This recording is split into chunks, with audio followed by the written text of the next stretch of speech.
I wonder which operating system I should install today. I mean, there's just so many options like Windows Vista, 7, 8. They're all great, but I don't know which one to pick. I believe I have an answer.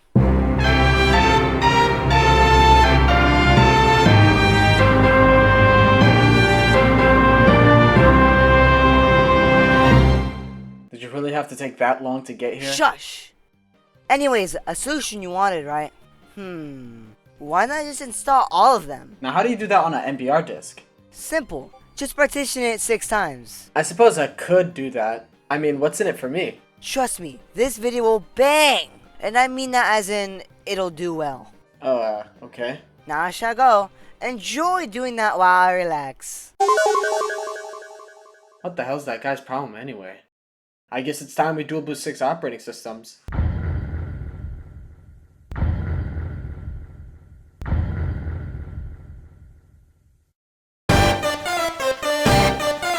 As all things starts in these videos, the first thing we gotta do is install the operating system. Now, if we want to dual boot with Windows XP, we do have to create a partition. Unfortunately, Windows XP's UI is super minimal, so navigating around was pretty difficult. But eventually, I did get to the screen of creating a partition, and I put around maybe like 30,000 megabytes, which estimates around to 30 gigabytes. Now that setting up is over, it's time to wait.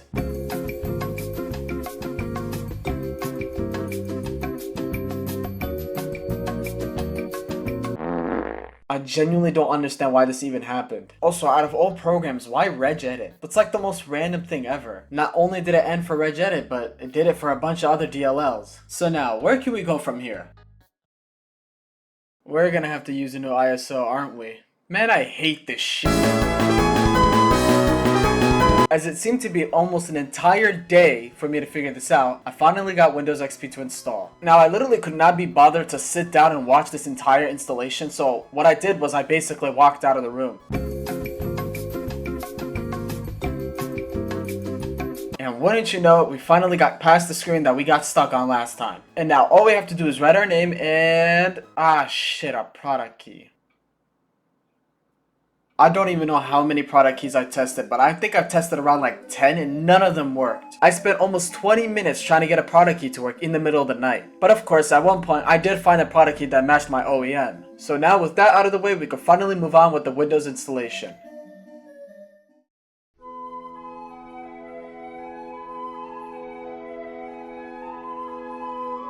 Wait a minute, why aren't we doing a title card of the next segment?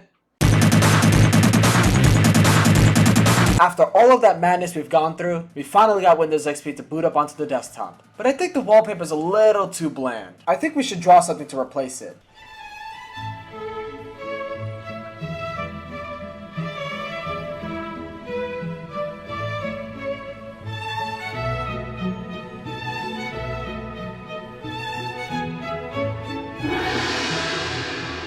It's just absolutely beautiful, isn't it? Moving on to browsing on Windows XP, it seems to hold up pretty well with the latest version of Firefox for Windows XP. Most modern websites like Steam Unlocked, YouTube still hold up, and honestly I'm pretty surprised because Windows Vista, even with the supported browser, it still doesn't work. Now before any of you say, oh don't use Steam Unlocked, it's full of viruses, I hope you know I am downloading the most niche game from Steam Unlocked. There is absolutely no reason to hide viruses in that. Now I don't want to bore you guys too much with the games and all, so for every operating system we'll test out a few games, but primarily Pega will be tested just to see how it runs without a GPU. But to absolutely zero surprise, Windows XP runs games a lot more smoothly than modern operating systems due to its low maintenance. So with that, we're already on to a good start. But I think that's enough of Windows XP. Let's install Windows Vista. As sad as it is to even install this operating system, Windows Vista must be installed to dual boot every main operating system. Thankfully for Windows Vista, I don't have to enter a product key this time, which actually surprised me because knowing Windows Vista, I feel like it would have forced me. Anyway, here's a glimpse of all the partitions I've made in order to make this all work. As you can see, every partition is named after every operating system that goes inside. Anyway, enough blabbering, let's just install it.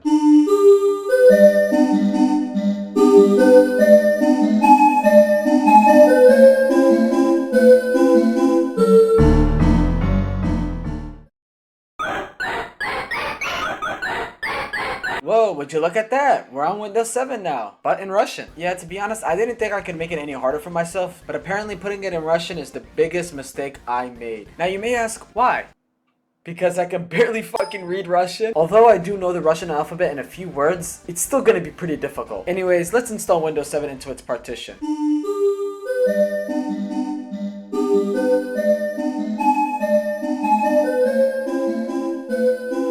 Okay, I'll be honest, I did not expect it to change the entire interface into Russian. By the way, this piece of text here says Предшествующая версия Windows. Unfortunately, that was my best attempt. Moving past my horrible pronunciation, it's just Windows XP. Now, setting up Windows 7 in Russian wasn't too difficult because I do remember most of the interface I've been shown, but oh man, did I not know how difficult it'd be on the desktop. Because anytime I open up any type of software I download, it's all in Russian. Any error I get, all in Russian. So even though I am a moron for putting it in Russian in the first place, it's all gonna be worth it. For some reason, installing Windows updates was probably the biggest pain in my ass because of all the warnings Microsoft was giving me for counterfeiting. What the hell does that even mean?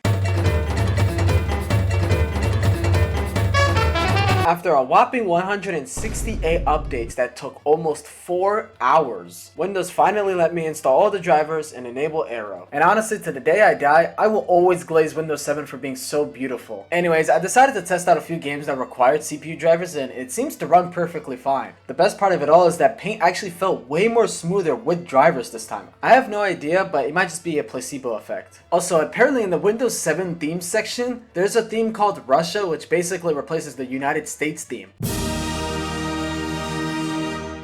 Anyways, the last thing I want to cover is that some modern apps still work on Windows 7 with its latest versions. I installed Spotify, but I was just way too lazy to log in. Anyways, let's move on to Windows 8.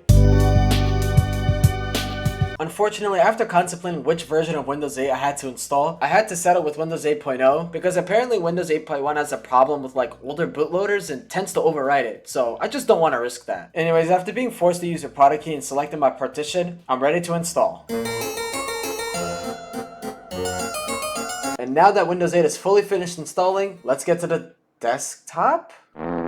And where the hell is my start button? Well, clearly Windows 8 and Windows 8.1 have a huge UI difference because what the hell were they thinking? Why would you remove the start button? And worst of all, trying to work around the UI was like absolute hell. Why the hell did they think it was a great idea to design it this way? I think the most positive thing I can say about this operating system is that Firefox ESR still works for it.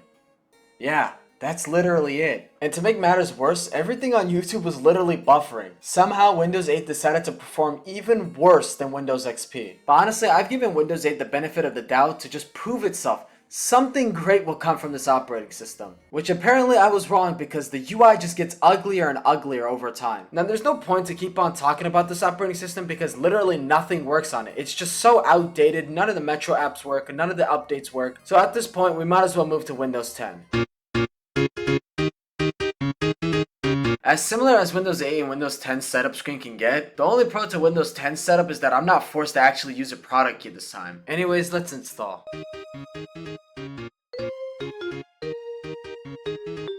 And would you look at that, our multi-boot screen is almost fully complete. Now the most unfortunate part about all of this is that I had to wait almost 2 hours for Windows 10 to set up on this hard drive. So please, if you ever consider installing Windows 10 on a hard drive, do not do it. Anyways, after going through Windows 10's out-of-box experience, everything so far seems to be working fine. Also, we got our start button back. Anyways, the first thing I wanted to do was run a browser test on Windows 10, especially on a hard drive, and it seemed to hold up pretty well. It's just some things were buffering, but at least most of the icons were loading up. Anyways, Windows 10 was performing pretty bad already, but I wanted to see how Peggle would run. And to absolutely zero surprise, Peggle somehow struggled to open on Windows 10. And the funniest part to all of this is that Windows 10 decided to just randomly lock in and install drivers, and then Peggle started running like a beauty.